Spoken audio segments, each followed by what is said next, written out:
এটার মানে হচ্ছে crying of the heart muscle, অর্থাৎ হার্টটা একটা মাসেল। আর এই মাসেল গুলো কান্নাকাটি করছে। কেন কান্নাকাটি করছে? খিদে পেলে, বাচ্চারা যেমন খিদে পেলে কান্নাকাটি করে যে মা খেতে দাও খেতে দাও। তো এই মাসেল গুলো অক্সিজেন পাচ্ছে না, অর্থাৎ এদের মধ্যে ব্লাড সাপ্লাইটা কমে গেছে। ব্লাড সাপ্লাই কমে যাওয়ার জন্য এদের মধ্যে এদের মেইন খাদ্য হচ্ছে অক্সিজেন, আর এই অক্সিজেনটা পাচ্ছে না বলে এরা কান্নাকাটি করছে। এই কান্নাকাটিটাই হচ্ছে বুকে ব্যথা। আর পেশেন্ট কি বলে? পেশেন্ট বলে বুকে একটা চাপ আসছে স্যার, একটু হাঁটাহাঁটি করলাম, বুকটা একদম চাপ হয়ে আটকে গেল। বা রাত্রিবেলা শুয়ে আছি, হঠাৎ বুকে একটা চাপ, যেন কেউ একটা পাথর বসিয়ে দিয়েছে। বা অল্প একটু খাবার খেলাম, খাওয়ার পরেই একটা বুকে চাপ আসছে, মাঝে মাঝে হাতে যাচ্ছে, মাঝে মাঝে এই থুতনিতে যাচ্ছে, মাঝে মাঝে ঘাড়ে ব্যথা হচ্ছে।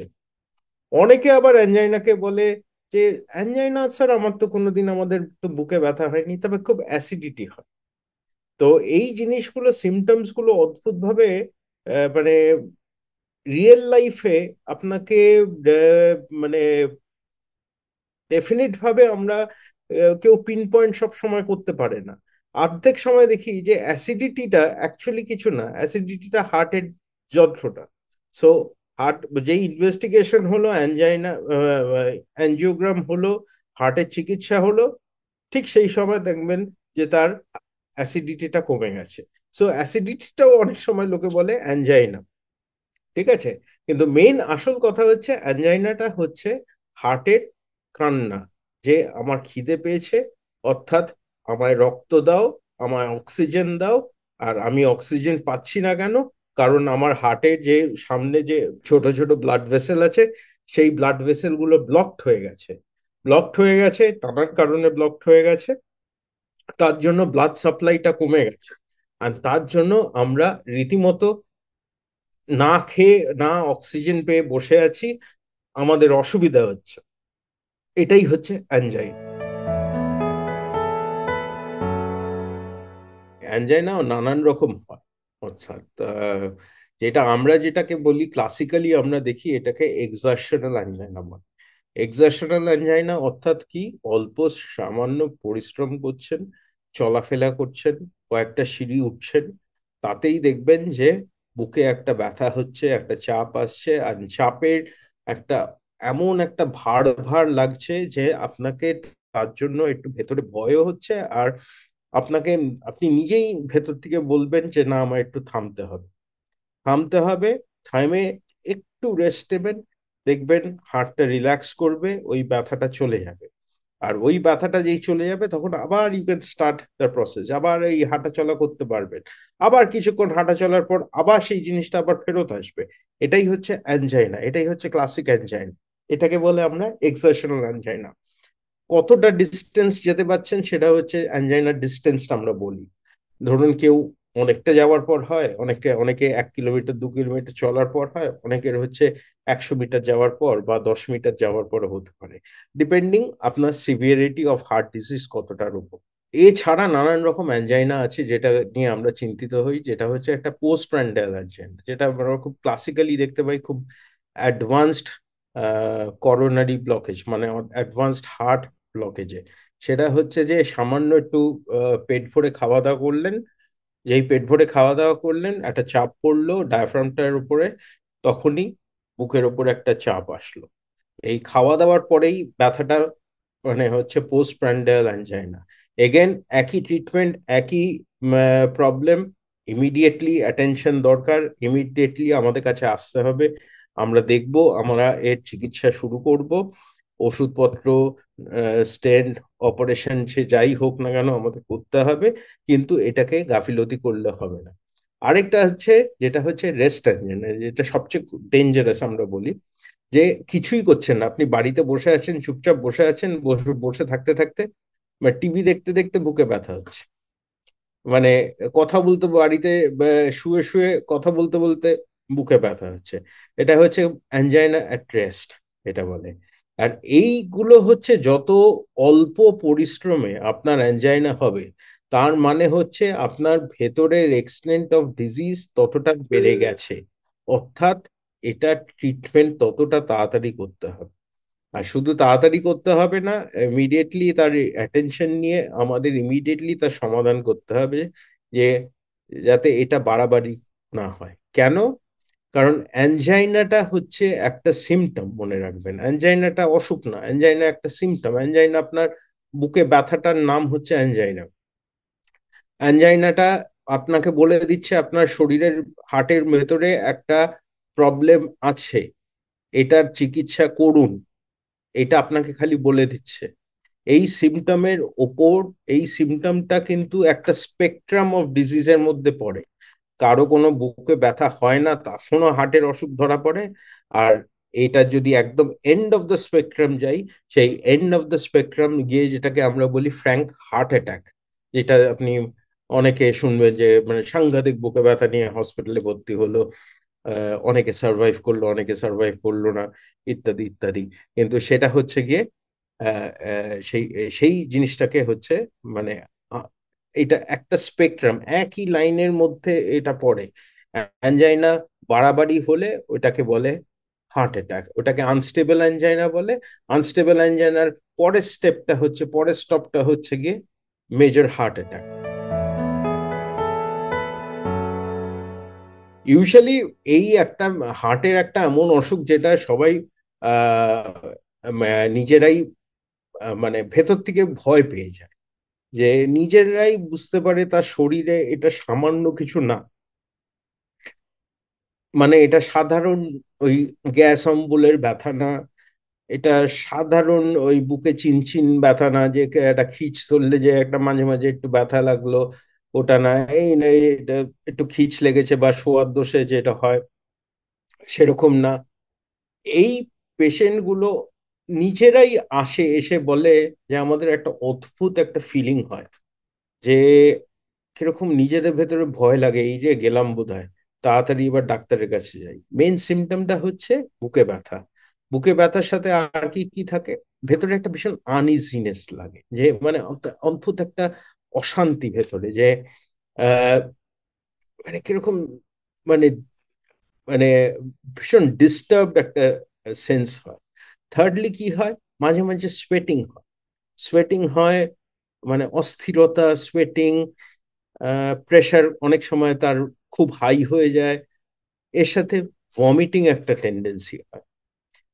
লোকে ভাবে যে অনেক সময় তলপেটে ব্যথা, ভমিটিং হচ্ছে, বোধহয় গল ব্লাডারের ব্যথা বা পিত্তির ব্যথা, কিছু একটা হচ্ছে। কিন্তু মানে মানে আমরা মানে রোজ এটা হসপিটালে দেখি, যে এইসব পেশেন্ট যখন হসপিটালে আসে এমার্জেন্সিতে, তাদের রুটিনলি তাদের ট্রোপোনিন ব্লাড টেস্ট করা হয়, যাতে হার্ট অ্যাটাক হয়েছে কিনা ইসিজির পর দেখা হয়।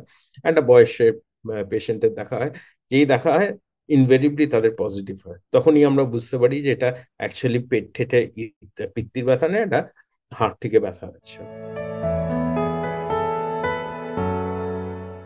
আমাদের পার্সোনালি মনে হয় যে এখন আমাদের ইন্ডিয়ান পপুলেশন, তাদের হার্ট ডিজিজ আনফর্চুনেটলি খুব high, incidence of heart disease খুব হাই। মাল্টিপল কারণে সেটা হাই। একটা হচ্ছে ফ্যামিলি হিস্ট্রি, একটা হচ্ছে ডায়েটারি প্রবলেম, একটা হচ্ছে স্মোকিং হ্যাবিট, কোলেস্ট্রল হাই, আমরা যা খাওয়া দাওয়া খাই সেটার মধ্যে হাই কোলেস্ট্রল একটা লোড থাকে। এক্সারসাইজ বা সেডেন্টারি লাইফস্টাইল আমাদের বেশি প্রচলিত। এই পেশেন্ট গুলো যখন অ্যানজাইনা একবার, হার্ট ডিজিজ একবার সেট করে যায়, এদের ট্রিটমেন্ট মানে ইউজুয়ালি দেখি ওই 40-50 বছর বয়স থেকে তাদের ট্রিটমেন্ট শুরু হয়ে যায়। এর সাথে আছে আপনার হাইপারটেনশন, কোলেস্ট্রল, এগুলো হচ্ছে গিয়ে আপনার কন্ট্রিবিউটিং ফ্যাক্টর। সো ইউজুয়ালি আমরা যখন ট্রিটমেন্ট করি, প্রথমত তো treatment of blood pressure, treatment of cholesterol, এগুলো করি। এর সাথে আমরা দেখে নিই তার কিডনির প্রবলেম আছে কিনা। এর সাথে আমরা দেখে নিই যদি স্মোকিং হ্যাবিট থাকে, যে স্মোকিং হ্যাবিটটা কমপ্লিটলি ডিসকারেজ করি, যাতে আর স্মোকিং না করে। তার সাথে কয়েকগুলো ইনভেস্টিগেশন করি।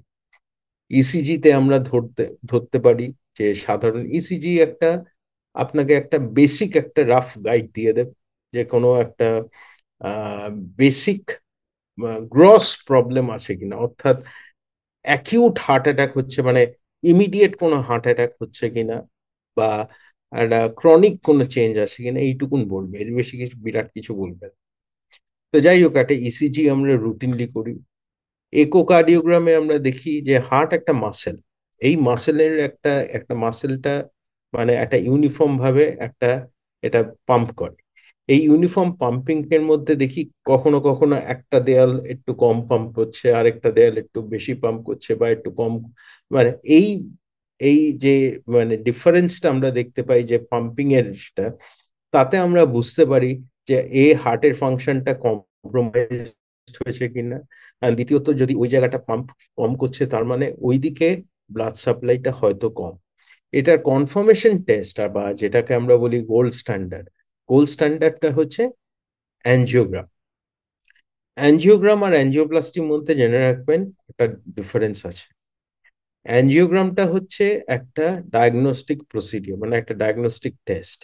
যেমন এক্স রে, যেমন আল্ট্রাসাউন্ড, তেমনি অ্যানজিওগ্রাম। হ্যাঁ, অ্যানজিওগ্রামটা আপনাকে হসপিটালে গিয়ে করতে হবে। সেই অ্যানজিওগ্রামটা আমরা ইউজুয়ালি এখন ডে কেস হিসেবে করি, অর্থাৎ সকালে যাবেন, বিকেলের মধ্যে বাড়ি চলে যাবেন। এই অ্যানজিওগ্রামে কি হয়, আমরা একটা সাধারণ একটা অল্প একটা এই হাতের এখানটা দিয়ে একটা ছুঁচ ফোটাই আজকাল, লোকাল অ্যানেস্থেসিয়া দিয়ে। আপনি জেগে থাকবেন, আপনার সামনে অনেকগুলো স্ক্রিন থাকবে, আপনি নিজে দেখতে পাবেন আপনার হার্টের কাছাকাছি ওই একটা তার দিয়ে আমরা টেস্টগুলো করে আমরা দেখতে পাচ্ছি যে চারদিকে হার্টের ভেতরে কোনো ব্লকেজ আছে কিনা। এই হচ্ছে খালি অ্যানজিওগ্রামের কাজ, হার্টে কোনো ব্লকেজ আছে কিনা এটা বলে দেওয়া। এই ব্লকেজ থাকার পর হচ্ছে নেক্সট স্টেপ, এটা ট্রিটমেন্টটা কি হবে, সেটা হচ্ছে পরের স্টেপ, যে এরপরে আমরা কি করব। তো অ্যানজিওগ্রামটা আজকাল নানান রকম ভাবে উন্নতি হয়েছে, নানান জিনিস, সেটা একটা নতুন পদ্ধতি তৈরি হয়েছে যেটাকে আমরা বলি সিটি অ্যানজিওগ্রাম। সিটি স্ক্যান মেশিনের মধ্যে দিয়ে এই অ্যানজিওগ্রামটা করা হয়। অ্যান্ড প্রসিডিওরটা খুব ইজি, 10-15 মিনিটের ব্যাপার। পেশেন্ট অবভিয়াসলি 10-15 মিনিট পরেই বাড়ি চলে যাবে। আর রিপোর্টটা ভালো, কিন্তু আমাদের জন্য যেটা হচ্ছে, যেটা আমাদের কাছে খুব রেলিভেন্ট, সেটা হচ্ছে সিটি অ্যানজিওগ্রাম আমাদের বলে দেয় যে এটায় অসুখ আছে কি না, ব্লকেজ আছে কি না, খুব ভালো কথা। কিন্তু সেটার বেসিসে কিন্তু আমরা স্টেন্ট ঢোকাতে পারি, না আমরা বাইপাস সার্জারি করতে পারি। সো ঘরে ঘরে আপনাকে করোনারি অ্যানজিওগ্রাম যেটা আমরা বলি সেটা আপনাকে করতেই হবে। এর জন্য lifestyle modification is very important. Lifestyle modification কেন ইম্পর্টেন্ট, কারণ আমরা হার্ট ডিজিজ অনুযায়ী এশিয়ান পপুলেশন আমরা ন্যাচারালি খুব susceptible to heart disease. That's point number one. এটা এটা জেনেটিক্যালি আমরা সাসেপ্টেবল। এটা আপনি আমি বেশি কিছু কিছু চেঞ্জ করতে পারবো না, মানে এটা কোনো ওষুধ দিয়েও কিছু হবে না। মানে আমরা জন্মেছি এইভাবে। এর সাথে পলিউশন একটা একটা বিরাট ফ্যাক্টর। আমরা একটা খুব স্ট্রেসফুল এনভায়রনমেন্টে কাজ করছি, সবারই দেখবেন একটা কোনো না কোনো চাকরির ক্ষেত্রে স্ট্রেস আছে, পড়াশোনা নিয়ে স্ট্রেস আছে, আহ কাজ নিয়ে স্ট্রেস, রোজগার নিয়ে স্ট্রেস, বাড়িতে সংসার নিয়ে স্ট্রেস, ইত্যাদি ইত্যাদি। So stress does make N important effect. এর সাথে কোলেস্ট্রলের ওষুধ যদি ডাক্তারবাবুরা আপনাকে দিয়ে থাকে, আপনার প্রেশারের ওষুধ যদি আপনাকে দিয়ে থাকে, নিয়ম মতো আপনাকে খেতে হবে। এগুলো দিলে কি হয়, ডিজিজ প্রোগ্রেশন, মানে যতটা তাড়াতাড়ি এই ডিজিজ গুলো এগোচ্ছিল খারাপের দিকে, সেটা ততটা ততটা আটকানো যাবে, কিছুটা আটকানো যাবে। হ্যাঁ, হয়তো ইভেনচুয়ালি একটা মানে যেটা 50 বছরে হতো সেটা হয়তো 70 বছরে গিয়েও হবে, কিন্তু হবে। কিন্তু অ্যাটলিস্ট 20 বছর তো আমরা পিছিয়ে দিতে পারছি ওষুধপত্রের মাধ্যমে। আর আরেকটা যেটা ইম্পর্টেন্ট হচ্ছে জেনে রাখবেন, হার্ট ব্লকেজের সবচেয়ে বড় জিনিস হচ্ছে যে হার্ট মাসেলে যখন ব্লকেজ হয়, সাথে সাথে কিন্তু আমাদের একটা কোল্যাটারাল সার্কুলেশন হয়। অর্থাৎ আপনার মেন রাস্তা, যেমন আপনার একটা ধরুন বড় রাস্তায়, মানে হাওড়া টু শিয়ালদা একটা রাস্তা যদি বন্ধ হয়ে গিয়ে থাকে, জেনে রাখবেন তার চারদিকে কয়েকটা ছোট ছোট গলি খুলে যায়। এটাকে বলে কোল্যাটারাল সার্কুলেশন। যত আপনি এক্সারসাইজ করবেন, যত নিজেকে একটু যত্ন নেবেন, এই কোল্যাটারাল সার্কুলেশন কিন্তু আপনার হার্টটাকে মানে মেজর ডিজাস্টার থেকে কিন্তু আপনাকে প্রোটেক্ট করে রাখে।